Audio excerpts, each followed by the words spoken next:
What up, guys? Joachim here. Joachim Justin Morgan, aka Joachim the Convert. And this video I want to talk a little bit about the Constantinople heresy of iconoclasm.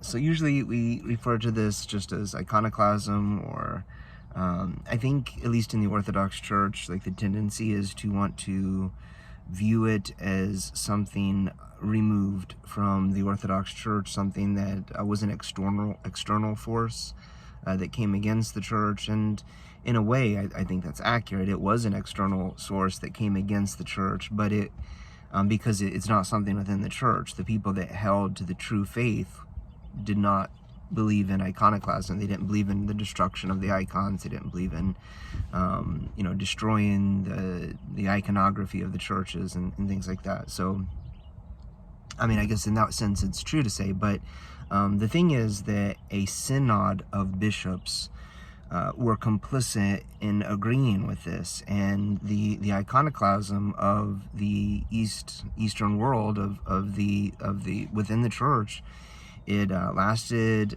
I think, it wasn't 200 years, but it was more than one lifetime, so around 150 years, I think. And I think that there are some things that we should attempt to relate to, understand, and allow to influence our thoughts. So the second Sunday, I believe, in Lent every year is when we celebrate the triumph of orthodoxy, and everyone typically brings their icons from home to church with them, and there's usually a procession, and we celebrate this day of liberation from the iconoclastic period. And the thing is, like, if you go to like a Western Rite parish, or you go to any church in the Western world, they don't have that. Well, why is that? Part of the reason is because they never had iconoclasm. So you really only have a triumph of orthodoxy and an abolishment of the iconoclastic period if you have iconoclasm. So since in the West there was never such a thing as iconoclasm, they always worshipped, from that period at least, in spirit and in truth.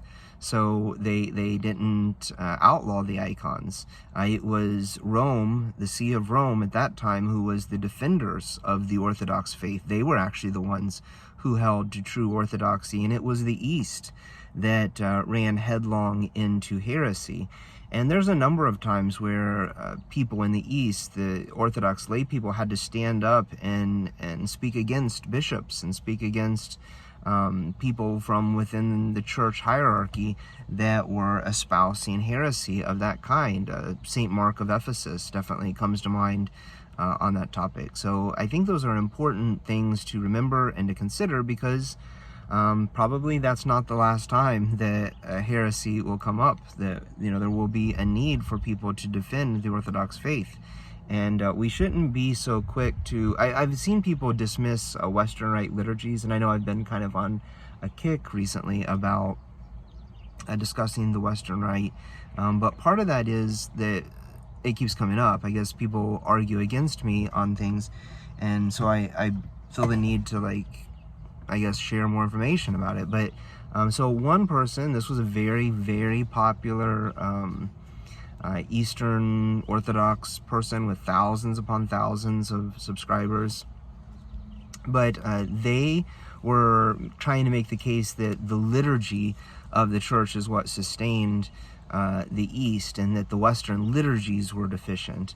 Well, like, when you look back at this iconoclastic period, that kind of starts to develop some holes now, doesn't it? Because it was the East that went into heresy, and it was the West that defended orthodoxy in that case. So, no, I don't think that's true. You can't make that case, because it's never been true before.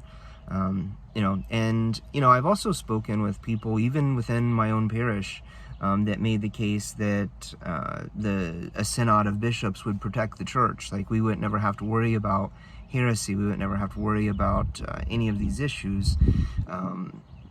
And the person, they made the case, they said, well, we see things a little bit differently because we're cradle Orthodox. And I said, well, I'm a convert.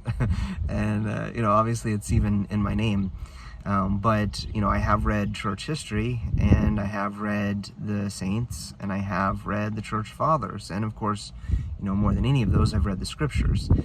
And because of that, I see that, the East has gone into heresy, and church fathers, saints rebuked church hierarchy in those cases, and they were often punished for it. I think a lot of the church fathers that we look up to, they were often persecuted, maybe not the entirety of their life, but a lot of times towards the end they end up being heavily persecuted, and sometimes it's from within the church. This is kind of the inheritance of Israel. So in the Orthodox Church, when we speak of Israel, we're not speaking of like some land in the Middle of East. We're speaking of God's people. We're speaking of ourselves. And the inheritance of Israel is that Israel killed its prophets, and we kind of continue to do that when we have righteous people that speak out in the truth and speak the truth in love, and they declare Christ. They end up being often persecuted by the world, but even more harshly by those from within the church. And so that is an unfortunate reality, but it's the continuation of the people of Israel being lived out generation after generation. And so kind of going back to that thing, there's a lot of other implications I think that you can draw from realizing that the iconoclastic period was not some external force, but rather it was many of the bishops and patriarchs that we would kind of look up to. Or I've even had people on this channel come and tell me I couldn't say anything against a hierarch because I'm just a layperson.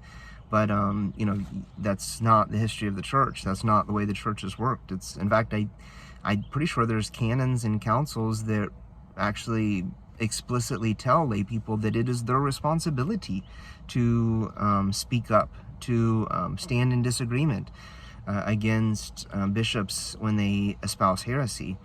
Now, there's not always a lot you can do other than to speak up.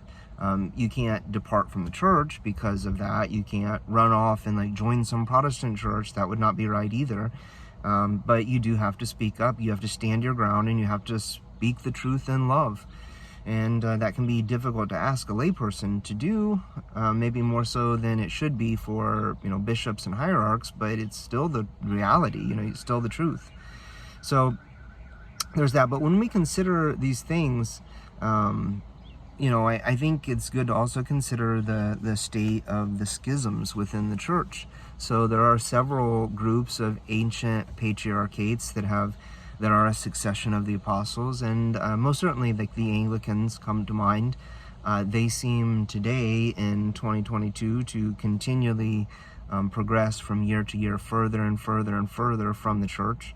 But, if you go back 100 years or so, they weren't so different from the Orthodox Church. That's why there were so many discussions of them coming under the umbrella of the Orthodox Church, from the Anglicans joining the Orthodox Church. Many, many discussions were had with saints and people from within the Orthodox Church. And over time, it became more and more apparent that was not going to happen. But we should always have hope for groups like Anglicans and the Roman See, who at one time was the defender of Orthodoxy when the East was not the defending party of Orthodox Christianity. So we should have hope that since we ourselves within the Eastern Church, or under Eastern Patriarchates anyways, since we were once also in heresy because of iconoclasm, and we repented and returned to true teaching, to the true one holy Catholic and Apostolic Orthodox Church,